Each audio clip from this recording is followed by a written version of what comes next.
Hello student, आज हम कर रहे हैं क्लास 12th का फिजिक्स का वेरी इंपॉर्टेंट क्वेश्चन है। सेकंड चैप्टर का क्वेश्चन है जो कि एग्जाम में पूछा जाता है।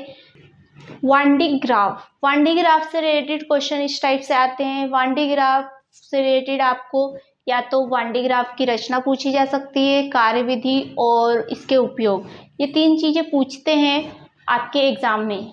तो आज हम समझेंगे 1D ग्राफ की रचना कैसे हुई है, 1D ग्राफ क्या काम करता है और इसके उपयोग क्या है।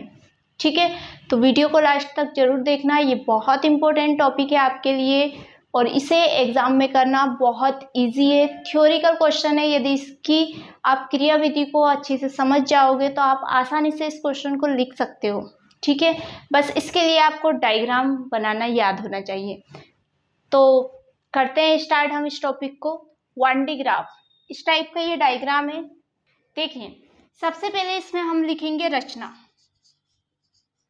रचना में क्या लिखना रहता है ये मैं आपको बता देती हूँ, आप आसानी से डायग्राम को देखकर लिख सकते हो यदि आपको डायग्राम बनाना आता है तो। सबसे पहले हम लिखेंगे 1D ग्राफ में धातु का बना हुआ एक बड़ा गोला होता है एस, जो कि ए तथा बी दो कुचालक धातु की छड़ों पर टिका हुआ होता है। क्या लिखेंगे कि धातु का एक बड़ा गोला होता है एस, जो कि दो धातुओं की छड़ ए और बी पर टिका होता है। इसमें रबर का एक बिना सिरे वाला बेल्ट होता है जो कि दो घिरनियों P1 और P से जुड़ा होता है। ठीक है, आई बात समझ में। सबसे पहले हमने लिखा कि एस एक बड़ा गोला होता है धातुओं का बना हुआ, जो कि कुचालक धातुओं की छड़ ए और बी पर टिका हुआ होता है।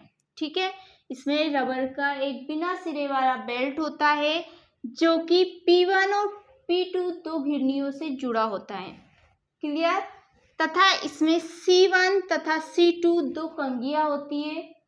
ठीक है, एक कंघी C1 कंघी जो कि किससे जुड़ी होती है, DC मतलब अति विभव, जिससे हम विभव देंगे, अति विभव टर्मिनल से जुड़ी हुई होती है DC से। तथा C2 कंघी गोले के पृष्ठ से जुड़ी हुई होती है। ठीक है, ये रही इसकी रचना। तो किस तरीके से हम इसकी रचना लिखेंगे, आई होप आपको समझ में आया होगा। एक बार और मैं आपको बताती हूँ। इसमें धातु का बना हुआ एक बड़ा गोला एस होता है जो कि धातु की कुचालक धातुओं की छड़ ए और बी पर टिका हुआ होता है। इसमें बिना सिरे वाले रबर का बेल्ट होता है जो कि P2 तथा P1 घिरनियों पर से जुड़ा हुआ होता है। इसमें C1 तथा C2 दो कंघियां होती है। C1 एक अति उच्च विभव टर्मिनल से जुड़ी हुई होती है तथा C2 पृष्ठ के आंतरिक भाग से जुड़ी हुई होती है। ठीक है, इसको लिखने के बाद आता है हमारा कार्यविधि। अब इसकी कार्यविधि कैसे लिखेंगे, तो देखिए, जब C1 कंघी को अति उच्च विभव दिया जाता है तो इस पर धनावेश अधिक एकत्रित हो जाता है, जो कि माइनस आवेश भी रहते हैं इस पर और धनावेश भी होते हैं। तो क्या होता है इनमें, जो कि अति धनावेश उत्पन्न हो जाता है, ऑलरेडी ये धनावेशित होती है, तो इसके कारण क्या होता है, इनके बीच प्रतिकर्षण होता है। तो कंघी पर उपस्थित जो धन आवेश है वो बेल्ट के ऊपर चले जाते हैं तथा बेल्ट जब घूमता है तो जब बेल्ट यहाँ पर धनावेश मिला, बेल्ट घूमा घूमा घूमा, जैसे ही धनावेश C2 कंघी के संपर्क में आएगा तो C2 कंघी क्या करेगी, इन धनावेश को एकत्रित कर लेगी और इसके बाहरी पृष्ठ पर, गोली के बाहरी पृष्ठ पर स्थानांतरित कर देगी। ठीक है, कैसे लिखेंगे इसको, जब C1 को अति उच्च विभव दिया जाता है तो C1 पर प्रतिकर्षण के कारण C1 पर उपस्थित धन आवेश बेल्ट के ऊपर चले जाते हैं और बेल्ट जब घूमता है तो जब घूमने के बाद वो C2 के संपर्क में आता है, तो जब C2 के संपर्क में धनायन आते हैं तो C2 धनायन को एकत्रित कर लेती है तथा गोले के बाहरी पृष्ठ पर स्थानांतरित कर देती है। ठीक है, C2 कंघी। इसी तरीके से अब यहाँ पर जितने भी धनावेश जाएंगे, फिर बेल्ट आएगा, यहाँ पे कोई आवेश नहीं है, फिर यहाँ इसके संपर्क में आया, धनायन मिला।